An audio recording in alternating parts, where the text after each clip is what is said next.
I'll never forget the day my world came crashing down around me. It was a typical Monday morning, and I was getting ready for another day at the office. My name is Serge. I am 32 years old, and I had been working as a marketing manager at Armstrong Howard Advertising for over 5 years. I loved my job, and my colleagues were like a second family to me. Thompson, our CEO, was a fair and supportive leader, and I had always received positive performance reviews. But on that fateful day, everything changed. I received an email from Lynn in HR asking me to meet with her and Thompson. I had no idea what it was about, but something didn't feel right. As I sat down in the conference room, I noticed Larry, our head of sales, was also there.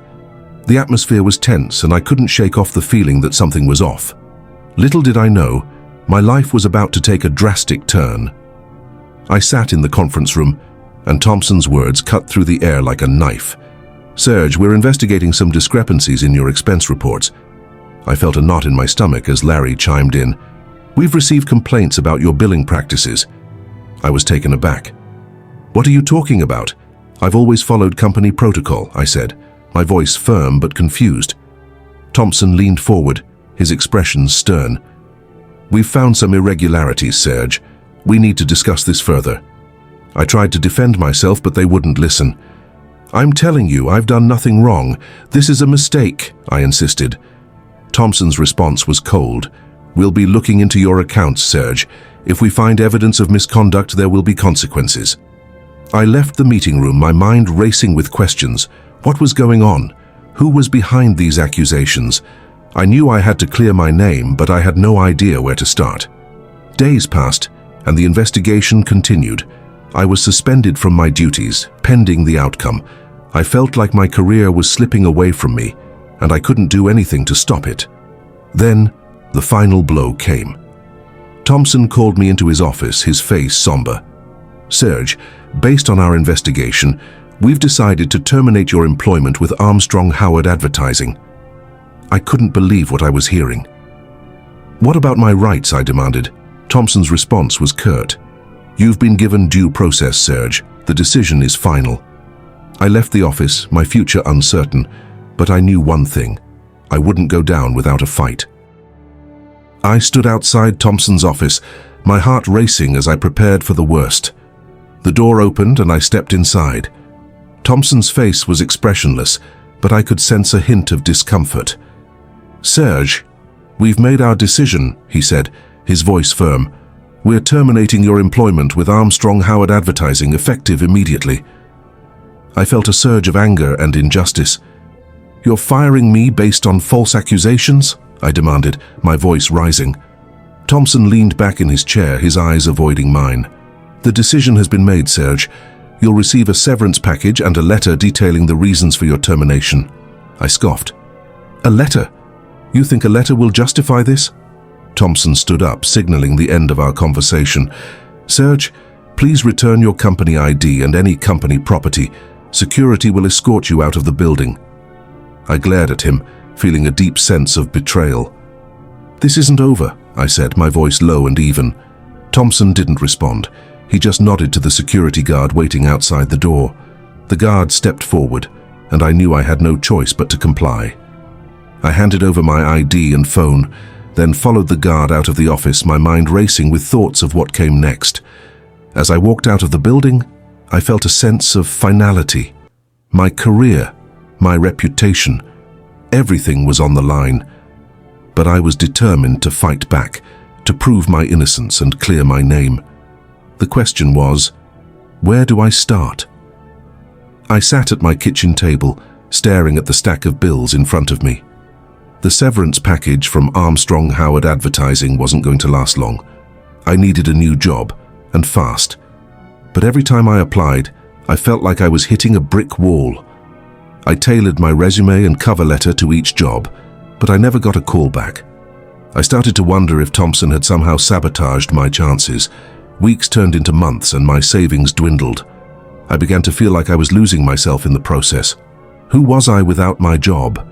I applied to more positions, but the rejection letters kept coming. I felt like I was running out of options. One day I received an email from a recruiter. She wanted to discuss a potential job opportunity. I was skeptical at first, but something about her message resonated with me. We scheduled a call and she asked me about my experience and qualifications.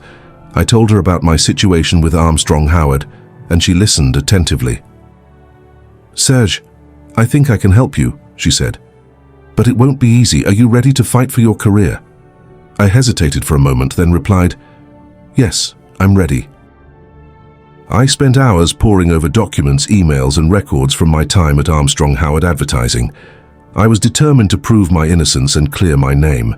I organized everything chronologically, making note of every discrepancy and inconsistency in the company's accusations. I remembered a conversation I had with Lynn from HR, and I realized she might have some information that could help me. I called her, and we scheduled a meeting. "Lynn, I need your help," I said, getting straight to the point. "I know I'm innocent, and I think you know it too." Lynn hesitated, choosing her words carefully. "Serge, I did what I had to do. The company told me to investigate, and I followed procedure." I pressed her for more information. "Did you find anything that suggested I was guilty?" Lynn sighed. "Honestly, Serge, I didn't find anything concrete. But Thompson was adamant that we take action." I thanked Lynn for her honesty and left the meeting with a new lead. I decided to talk to some of my former colleagues, see if they had any insight into what really happened. I met with Rachel, a co-worker who had always been friendly. "Rachel, do you know anything about the accusations against me?" I asked. Rachel leaned in, her voice barely above a whisper. "Serge, I have no idea what Thompson was thinking. You were always professional and diligent in your work." Her words gave me hope. Maybe I could find others who would vouch for me. I continued gathering evidence piece by piece, determined to build a case that would prove my innocence. I sat in my dimly lit apartment, the weight of my situation crushing me. Days had turned into weeks, and weeks had turned into months. I had applied to countless jobs, but no one wanted to touch me with a 10-foot pole. The accusations from Armstrong Howard Advertising had tainted my reputation, and I couldn't shake the feeling that I was never going to work again. I stared blankly at the wall, my mind numb. I had always been a hard worker, a dedicated employee, but now it seemed like all that effort had been for nothing. I thought about my family, my friends, and how they were starting to lose faith in me. I felt like I was losing myself, like I was disappearing into the darkness. The phone rang, breaking the silence. It was a potential employer, but I knew I had to be honest about my past. I took a deep breath and told them everything. The silence on the other end was deafening. "Serge, I'm sorry," the voice said finally. "We can't take on someone with your baggage." The words cut deep. I felt like I was never going to escape the shadow of Armstrong Howard. I hung up the phone and slumped back in my chair, feeling defeated. Was this what my future looked like? Was I going to spend the rest of my life trying to clear my name, only to be constantly reminded of my past? The thought was suffocating. I didn't know how much more I could take. Just when I thought things couldn't get any worse, I received a letter from my landlord. "Dear Serge, we're sorry, but we can't continue to rent to you without a steady income." I felt like my world was closing in around me. What was I going to do? I stared at the stack of documents in front of me, my eyes scanning the pages for what felt like the 100th time. I had been poring over the evidence for weeks, trying to find something, anything, that would prove my innocence. And then, suddenly, I saw it. A small discrepancy in the company's records, a tiny inconsistency that made me sit up straight. I felt a surge of excitement as I realized the significance of what I had found. This could be the breakthrough I needed. I quickly grabbed my phone and dialed the number of my contact at the company that had been helping me investigate. "Hi, it's Serge," I said, trying to keep my voice steady. "I think I've found something. Can we meet to discuss?" My contact agreed, and we scheduled a meeting for the next day. I spent the rest of the evening poring over the documents again, making sure I hadn't missed anything else. The next day, I met with my contact, and we went over the evidence together. "This is great," she said, her eyes scanning the pages. "This discrepancy could be the key to proving your innocence." I felt a sense of hope that I hadn't felt in months. Maybe, just maybe, I could clear my name after all. We started making plans to take the evidence to the company's board of directors to demand a new investigation. I knew it wouldn't be easy, but I was ready to fight. I was ready to prove my innocence and take back my reputation. The question was, would the company listen? I stood outside the boardroom, my heart racing as I prepared to face the company's executives. I had spent months gathering evidence, building a case that would prove my innocence. Now it was time to present it. I took a deep breath and walked into the room. Thompson, the CEO, looked up from his notes, a mixture of curiosity and annoyance on his face. "Serge, we've heard your allegations," he said, "but we're not convinced." I smiled, a sense of calm washing over me. "I'm not here to make allegations, Thompson," I said. "I'm here to present the facts, and the facts show that I'm innocent." I handed out copies of the evidence I had gathered, watching as the executives scanned the pages. Their expressions changed from skepticism to surprise, and finally, to concern. "This can't be right," one of them said, looking at Thompson. Thompson's face turned red with anger. "Serge, you're trying to discredit the company," he accused. I shook my head. "I'm trying to clear my name. You've ruined my reputation, Thompson. It's time to make things right." The room fell silent. The tension between us palpable. The tension between us was clear. The executives looked at each other, then back at me. "We'll investigate," one of them said finally. I nodded, a sense of satisfaction washing over me. It was a start, but I knew it wouldn't be easy. Thompson would fight back, and I would have to be ready. "I'm not going away," I said, looking him straight in the eye. "I'll see this through to the end." I stood in the conference room, surrounded by the company's executives, lawyers, and PR representatives. The air was thick with tension as the CEO, Thompson, sat across from me, his face stern. "Serge, we've completed our investigation," he said finally, "and we've found that the allegations against you were unfounded." I felt a surge of vindication as the room erupted into a flurry of activity. The executives were talking among themselves, nodding in agreement, while the lawyers were scribbling furiously on their notepads. Thompson cleared his throat, drawing everyone's attention back to him. "We apologize for the harm this has caused you, Serge. We're prepared to reinstate you to your former position with full back pay and benefits." I looked at him, my expression firm. "I want more than just my job back," I said. "I want my reputation restored. I want a public statement from this company acknowledging the false accusations and clearing my name." The room fell silent, with all eyes on Thompson. After a moment, he nodded. "We'll do it," he said. "We'll make sure that your name is cleared and your reputation is restored." I nodded, satisfied. It was a victory, but I knew it wasn't just about me. It was about the principle of fairness, about standing up to injustice. I left the conference room that day with my head held high, knowing that I had fought for what was right. The company's statement was released to the press, and soon the news of my vindication was spreading like wildfire. I was finally free from the shadow of false accusations, and I could start rebuilding my life. I walked out of the conference room, the weight of the past few months slowly lifting off my shoulders. The company's apology and acknowledgement of my innocence were a huge step towards clearing my name. But I knew that the road to full redemption would be long. I met with the PR team to discuss the public statement. They wanted to spin the story in a way that would minimize damage to the company. I insisted on telling the truth, on making sure that my side of the story was heard. "I want people to know what really happened," I said. "I want them to know that I was falsely accused and that the company apologized." The PR team nodded, taking notes. They promised to draft a statement that would reflect my wishes.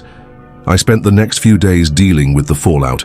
I talked to colleagues, friends, and family, reassuring them that I was okay. I also started thinking about my future, about what I wanted to do next. The company offered me my old job back, but I wasn't sure if that was what I wanted. I took some time to think, to weigh my options. I knew that I had a chance to start over, to rebuild my career and my life. I was determined to make the most of it. I started exploring new opportunities, talking to people in different industries, and considering different roles.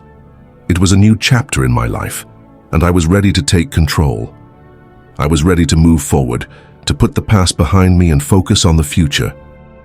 I sat in my living room, surrounded by the familiar comforts of home.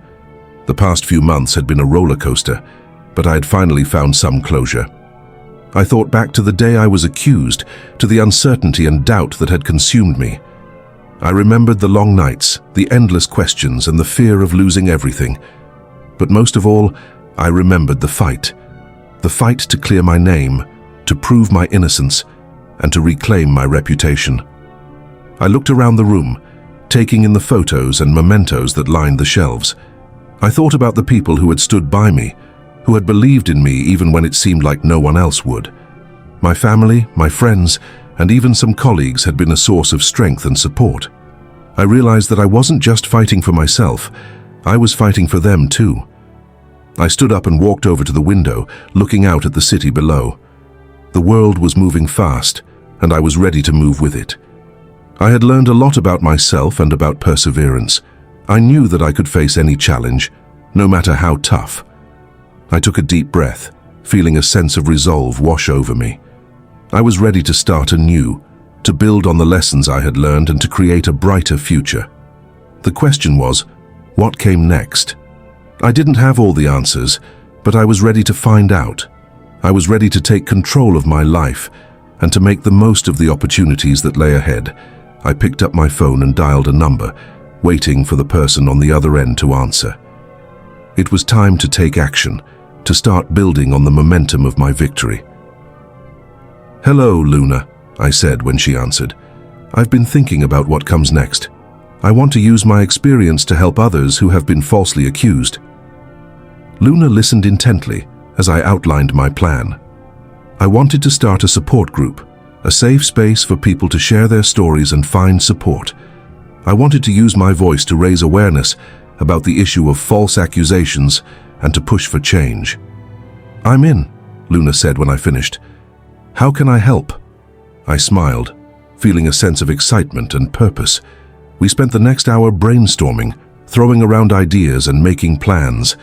It was the start of something big, something that could make a real difference in people's lives. Over the next few weeks, we worked tirelessly to bring the support group to life. We reached out to potential members, secured a venue, and planned our first meeting. And when the day finally arrived, we were ready. The room was filled with people from all walks of life, each with their own story to tell. I stood up, looking out at the sea of faces. "Welcome," I said. "We're here to support each other, to share our stories, and to fight for justice." The room erupted into applause, and I knew that we were onto something special. We were taking a stand, and we were going to make a difference. Thank you for listening to my story. If you like this kind of content, kindly leave us a like, share the video, and subscribe to the channel for more stories like this. Thank you.